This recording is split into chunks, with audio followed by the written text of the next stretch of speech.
What's going on, guys? Welcome back to episode 2 of Finishing Your First Track.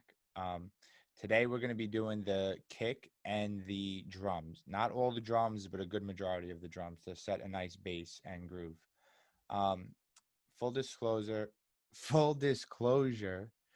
Um, I already recorded this, and then when I went to edit the video, I saw that the audio was all fucked up, and I had a lot of feedback in the mic. So I'm re-recording this, and that's why some of it's already done, and I'm just gonna walk you through what I did in my first recording. So first thing is I did the kick, and um, the kicks are where they are because I followed exactly where the MIDI clip was that we outlined in episode 1. So I'm going to show you what I did with the kick and how I processed it and stuff like that. And also I am labeling stuff with a dash in the front of it to indicate the difference between the actual clips that we're using for our track and the empty MIDI clips that we're using just for the reference arrangement.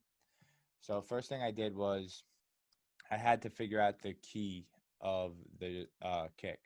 So I use Voxengo Span. It's a free plugin. If you don't have it, you could download it. Just Google this. And also Ableton has a spectrum analyzer as well. That's all this is a spectrum analyzer. So we're going to listen to the kick, and I'm going to show you how to find the key.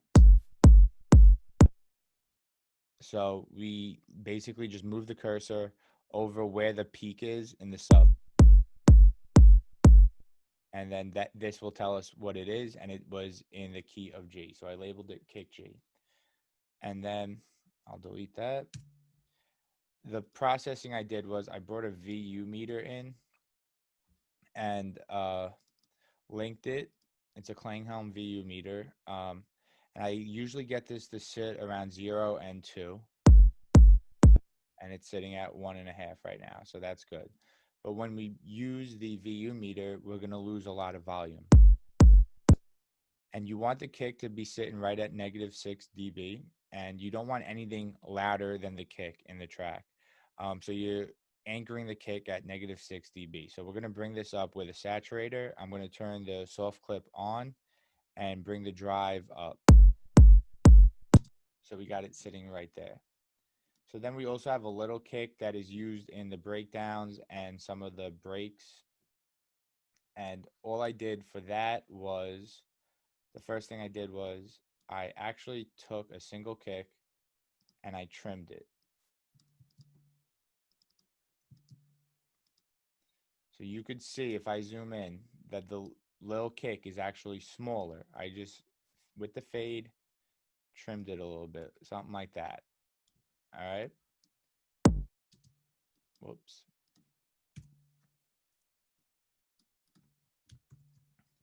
And then the only other thing I did, I still have the VU meter and the saturator on there. I put an EQ8 and EQ'd out anything under 177 hertz and put it, and I also followed the MIDI clip from the arrangement. So that's it. The kick is done. We'll actually group these together. Command G dash kicks.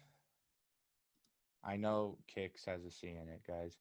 All right, so the next thing I did was the claps. And at first I just had one clap and I put it on the 2 and 4 like a regular beat. And this was it.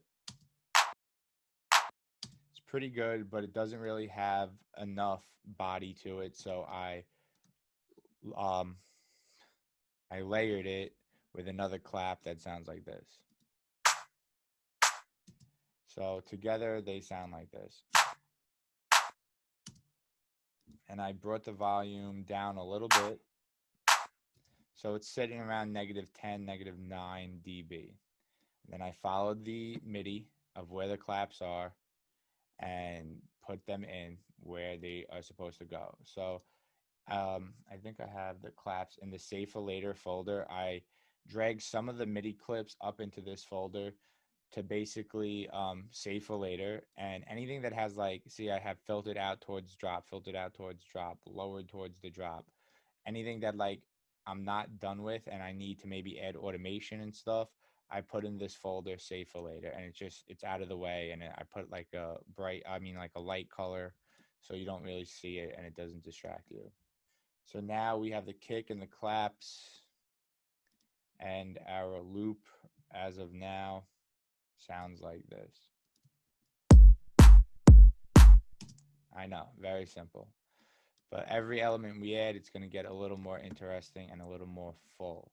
So next up, I brought in the hi-hats, and I don't think I really did anything except for some EQ and some gain staging. Um, and the hi-hats I put in on the upbeat, very simple, very basic. So in between the kicks goes kick, hi-hat, kick with the clap, hi-hat, hi-hat, kick with the clap, hi-hat. And they just sound like this. Not the best hat. I probably should layer them, but I'm not going to layer every single sound for this tutorial. So now with the three elements, it sounds like this.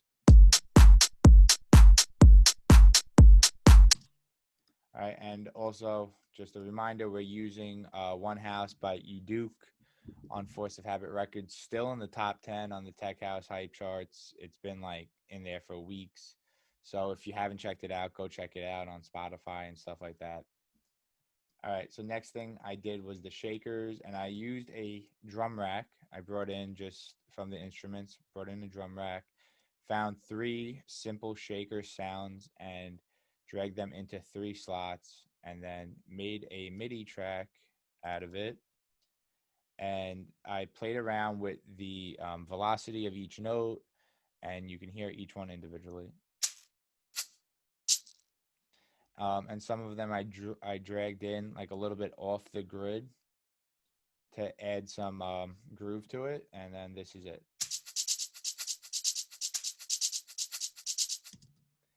All right, so now our full loop sounds like this.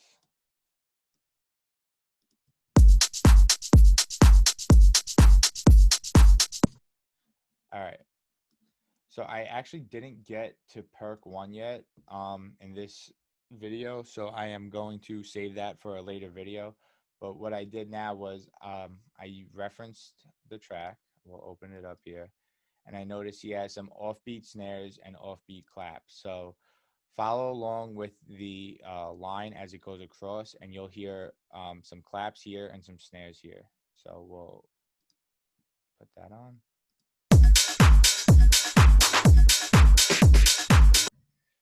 So the claps come in the snares come in every 2 bars. Mine don't sound exactly like his, but just trying to save some time here. And the claps sound something like this. So when they're together,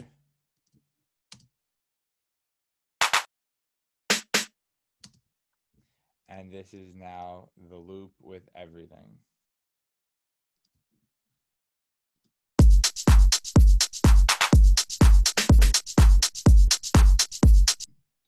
I should probably bring these down in volume, actually. Oh, yeah.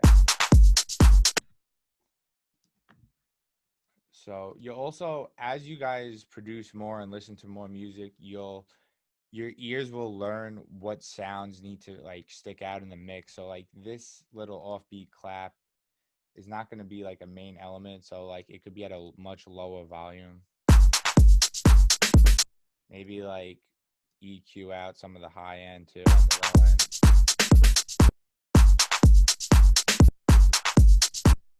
Yeah, something like that. We'll actually save that.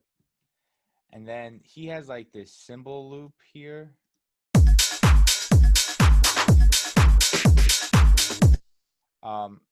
I was looking for cymbals. I came across a perk sound, and I put it basically in the same area as him, except I think I went to the 32nd note on some of them, so it's a little bit off groove, and it sounds like this.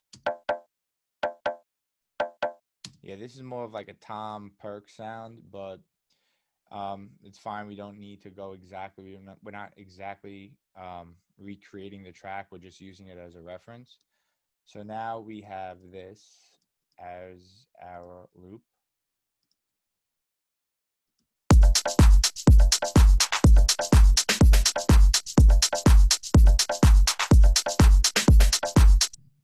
And that is it. So In the next episode, I'm going to be doing the bass.